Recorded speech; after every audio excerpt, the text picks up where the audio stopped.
ကျမရဲ့အမျိုးသားမှာထူးဆန်းတဲ့အကျင့်တစ်ခုရှိတယ်။သူကိုလုတ်တော်အစ်စ်တယောက်တွင်တိုင်းကျမကိုပလဲတစ်လုံးလက်ဆောင်ပေးတတ်တာပဲ။သူအဲ့ဒီမိန်းကလေးကိုပိုချစ်လေလေးပေးတဲ့ပလဲကပိုကောင်းလေလေးပေါ့။နှစ်တွေကြာလာတော့ကျမရဲ့ယရနာတစ်တာထဲမှာအရွယ်ဆုံးပုံစံစုံပလဲတွေနဲ့ပြည့်နေခဲ့ပြီးဒီနေ့မှာတော့သူဟာပန်းနူးရောင်တောက်နေတဲ့တောင်ပင်လေပလဲတစ်လုံးကိုလက်ထဲမှာအမျက်တနိုးဆုပ်ကိုင်ရင်းကျမစီရောက်လာခဲ့တယ်။ဒါကပိုးသားလေးလိုနူးညံ့လွန်းနေမိဖုရားဒီလောကမှာဒါမျိုးမရှိဘူးမင်းနဲ့ရောသူနဲ့ရောထိုက်တန်နေလို့သူကညုံဝန်းထဲမှာကျမတခါမှမမြင်ဘူးတဲ့ကျင်နာမှုတွေနဲ့ပြောခဲ့တယ်ကျမပြုံးပြီးလက်ခံလိုက်ပေမဲ့လက်ဖျားတွေကတော့အေးဆက်သွားခဲ့ရတယ်အဲ့ဒီနေ့ညနေမှာပဲပန်းရောင်ဝရင်လေးတစ်စီးအိမ်တော်ထဲကိုဝင်လာခဲ့ပြီးအထဲမှာပါလာတာကတော့ပလဲရီငုတ်သမားလေးတစ်ယောက်ပါအဲ့ဒီညကစပြီးသူဟာကျမစီလုံးဝမလာတော့ပဲသူမစီမှာပဲအမြဲရှိနေခဲ့တယ်လူတိုင်းကကျမလိုအကြီးကဲစနည်းတယောက်ဘလို့များပြိုလဲပျက်စီးမလဲဘလို့အရှက်ရမလဲဆိုတာစောင့်ကြည့်နေကြတယ်ဒါပေမဲ့ကျမကတော့ယရနာတစ်တာကိုပိတ်တစိတ်ပိတ်လိုက်ရုံပါပဲကျမဒီကဘာမှာနေဖို့အချိန်တန်ပြီလို့ဆုံးဖြတ်လိုက်တယ်လွန်ခဲ့တဲ့9နှစ်ကကျမလူတစ်ယောက်ကိုတတ်မိပြီးဒီထူးဆန်းတဲ့ခေတ်ကာလတွေကိုရောက်လာခဲ့တာပါမူလဇာတ်ကြောင်းအရကျမဟာမှုမှတ်မျိုးနွယ်ဝင်သမီးပြိုတစ်ယောက်ဖြစ်ပေမဲ့မိသားစုပျက်စီးသွားတဲ့အခါကချေတီဘဝကိုရောက်ခဲ့ရတယ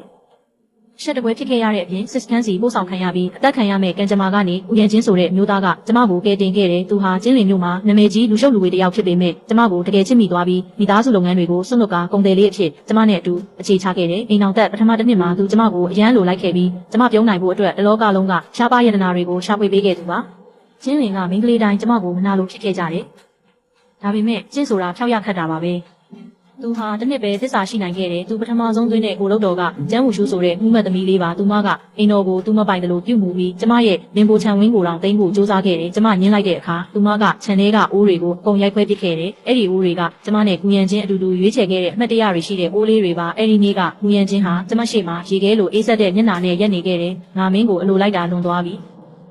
မင်းကိုမင်းအစင်းမြင့်မှုမှတ်သမီးတော်လို့ထင်နေတော့လားငါမရှိရင်မင်းကဘာမှမဟုတ်ဘူးလို့ပြောပြီးကျမကိုမြေပြင်ပေါ်လဲကျသွားတဲ့အထိပြင်းပြင်းထန်ထန်ပါရိုက်ခဲ့တယ်ရှင်ကျမတယောက်တည်းကိုပဲချစ်တာဆိုရှင်လဲတခြားလောဘသားယောက်ျားတွေလိုပါပဲလို့ကျမပြန်ပြောတဲ့အခါသူခဏတော့တုံ့လောက်သွားပေမဲ့ဒေါသကပဲဖုံးလွှမ်းသွားခဲ့တယ်မိုးထဆန်းပါငါပေးထားတဲ့ဒီဘဝကိုမင်းဘာသာမင်းဘယ်တော့မှမထိုက်တန်နိုင်ဘူးလေကူရန်ချင်းဟာကတင်ဘေးမှာထိုင်ပြီးကျမရဲ့ပါးပေါ်ကလက်ရာကိုအသာအရာပုတ်တက်ရင်နာနေတော့မဲလားအဲ့ဒါငါအမားပါလို့တိုးတိုးလေးပြောခဲ့တယ်နောက်တစ်နေ့မှာတော့ယတနာတွေအပြည့်တင်ထားတဲ့လှဲရန်ကြီးအိမ်တော်ထဲကိုရောက်လာခဲ့ပြီးကျမရဲ့ခြံဝင်းတစ်ခုလုံးရွှေတွေနဲ့စောက်ထားသလားထင်ရလောက်အောင်ပဲကျမရဲ့အစီကံမလေးချင်းအားကမျက်ရည်တုံရင်သခင်ကြီးကသခင်မလေးကိုချစ်နေတော့မှာပဲကိုမင်းကလေးချမ်းဝူရှုကဘာမှတောင်မရဘူးလို့ပြောခဲ့တယ်ဒါပေမဲ့ကျမသိပါတယ်အဲ့ဒီပါရိုက်ချက်ကကျမကိုအပြီးအပိုင်နိုးထသွားစေခဲ့ပြီးဒီနေရာဟာကျမရဲ့အိမ်မဟုတ်ဘူးကျမပြန်သွားရမယ်အဲ့ဒီနေ့ကစပြီးကျမဟာသူ့အလိုရှိတဲ့ပုံစံအတိုင်းနေထိုင်ခဲ့တယ်ကိုလုတ်တော်တွေကိုတယောက်ပြီးတယောက်ကြိုးစိုးလက်ခံပေးတဲ့တာဝန်ကျေပွန်လုံးနဲ့ပြည့်စုံတဲ့ဇနီးတဲ့ပေါ့9နှစ်တာကာလအတွင်းမှာပုံစံတစ်ခုဖြစ်တည်လာခဲ့တယ်သူကျမကိုပလဲတစ်လုံးပေးတိုင်းအိမ်တော်ရဲ့နောက်ဖေးဆောင်မှာအမျိုးသမီးအသေးတယောက်တိုးလာစမြဲပဲ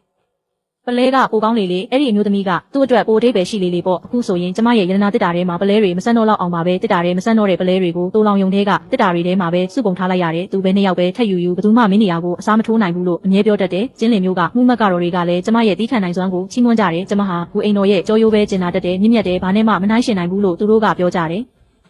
ယ်အပြင်ပန်းမှာကျမပြုံးနေပေမဲ့ရင်ထဲမှာတော့အနဲ့အထိုးခံရတယ်လို့နာကျင်နေရတယ်နာကျင်မှုတွေကထုံကျင်သွားတဲ့အထိပါပဲတခါကတော့သူ့ရဲ့ညီမဝမ်းကွဲနေယူလန်ကလူအများရှေ့မှာကျမကိုမေးခဲ့တယ်မမချင်းဝန်တခင်ကြီးကကိုလုတ်တော်တွေတယောက်ပြီးတယောက်သွင်းနေတာကိုမမတကယ်ပဲစိတ်မခုဘူးလားတဲ့ကျမကတော့တိတ်ဆိတ်စွာပဲပြုံးပြနေခဲ့တယ်ကျမရဲ့နှလုံးသားကဒီအိမ်တော်မှာမရှိတော့တာကြာပြီလေကျမကတော့ပြုံးရက်ပဲသူမကိုရိုးရိုးပလဲတစ်လုံးကမ်းပေးလိုက်ပြီးဒီတစ်လုံးကိုကြိုက်လားမင်းအတွက်ပါလို့ပြောလိုက်တယ်နေယူလန်တယောက်စွန့်သွားပြီးအိုးတိုးအောက်တန်းပြုံးနေပဲအဲ့ဒီပလဲကိုယူသွားခဲ့တယ်အဲ့ဒီနောက်မှာတော့ဘယ်သူမှတခွန်းမှထပ်မပြောရဲကြတော့ဘူးအဲ့ဒီနေ့ပြီးတော့ကျမရဲ့အစီကံမလေးချင်းအားကအိမ်တော်ထဲကအစီကံတွေကသခင်မလေးဘယ်တော့အနှင်ထုတ်ခံရမလဲဆိုတာကိုအလောင်းစားလုပ်နေကြတယ်လို့တိုးတိုးလေးလာပြောပြတယ်ကျမကတော့ပြုံးနေုံမှာပဲသူတို့ဘာသာသူတို့ခံမှန်းကြပါစေလေ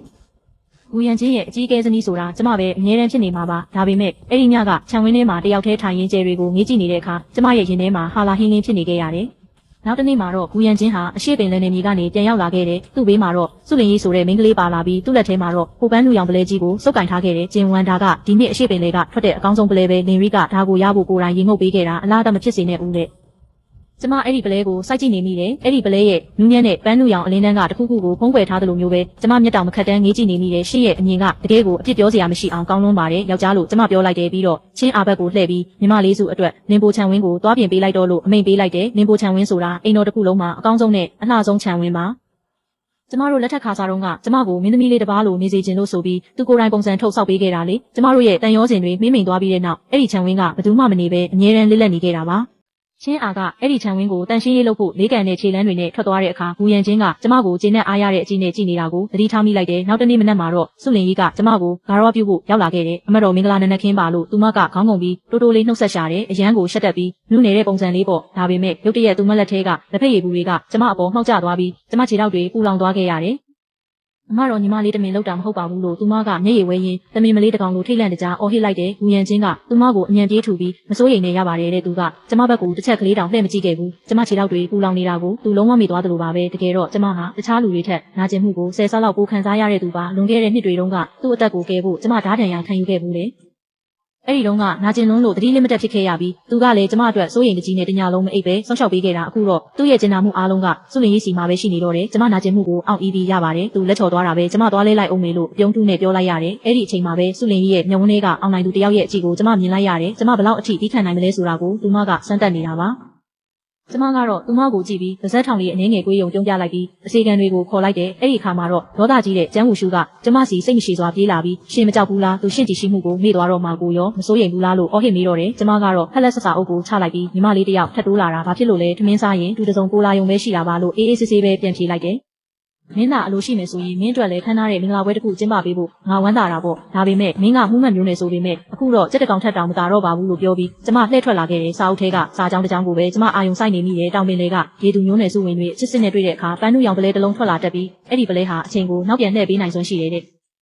ကျမဟာဘူရန်ချင်းပေးခဲ့တဲ့ညပလဲတွေကိုအကုန်ရောင်းပြီးငွေအဖြစ်ပြောင်းလဲလိုက်တယ်ပြီးတော့အဲ့ဒီငွေတွေနဲ့ပဲသူနဲ့ဆုလင်ရေးအတွက်ခန်းသားထည်ဝါတဲ့မင်္ဂလာပွဲကြီးကိုစီစဉ်ပေးခဲ့ပါတယ်မင်္ဂလာပွဲနေ့မှာတော့ကျမဟာဧည့်သည်တွေကိုပြုံးပြုံးရွှင်ရွှင်နဲ့လိုက်လံနှုတ်ဆက်ရင်းလှုပ်ရှုပ်နေခဲ့တဲ့အပြင်ပန်းမှာအရာအလုံးပြည့်စုံနေပေမဲ့ဒီထဲမှာတော့အေးခဲနေခဲ့ပြီးကျန်းဟူရှူကတော့ဘေးနားမှာရရင်ဆုလင်ရေးရဲ့နှင်းကြတဲ့မျိုးရိုးနောက်ခံကိုတွတ်တွတ်မကြေမနက်ပြောဆိုနေခဲ့တယ်အဲ့ဒီညမှာကျမဟာခြံဝင်းထဲမှာတယောက်တည်းစောင့်ကြည့်နေခဲ့တယ်။အဲ့ဒီတခြင်းကဘူရန်ချင်းကျမအတွက်ရေးပေးခဲ့ဘူးတဲ့။ပြီးနည်းနဲ့တို့ရဲ့တာယာချင်းဆိုတဲ့တခြင်းလေးပါသတင်းတွေအရတော့အဲ့ဒီမင်္ဂလာဦးညမှာဘူရန်ချင်းဟာစွလင်ကြီးရဲ့အခန်းကိုမသွားဘဲစာကြည့်ဆောင်မှာပဲအိတ်ခဲ့တယ်လို့ဆိုပါတယ်။စွလင်ကြီးကတော့ဒေါသတကြီးနဲ့သူမရဲ့ခြံဝင်းထဲကပစ္စည်းတွေကိုရိုက်ခွဲပြီးတညလုံးငိုယိုနေခဲ့တယ်။အဲ့ဒီလိုရှုပ်ထွေးနေတဲ့ကြားမှာကျမကတော့တညလုံးအေးမိခံခဲ့တာကြောင့်အပြင်းထန်ဖျားပြီးအိပ်ရာထဲလဲနေခဲ့ရတယ်။ချောင်းတွေတခုခုဆိုးနေတဲ့ကျမစီကိုဘူရန်ချင်းကိုယ်တိုင်ဆေးကွက်ကင်ပြီးရောက်လာခဲ့တယ်။သူဟာဘာကိုဆိုလိုမှန်းမသိရတဲ့မျက်နှာပေးနဲ့ကျမကိုဆေးတိုက်ရင်းမင်းကဒီထက်ပိုပြီးကောင်းမွန်တဲ့ဆက်ဆံမှုနဲ့ထိုက်တန်ပါတယ်လို့တိုးတိုးလေးပြောခဲ့ပါတော့တယ်။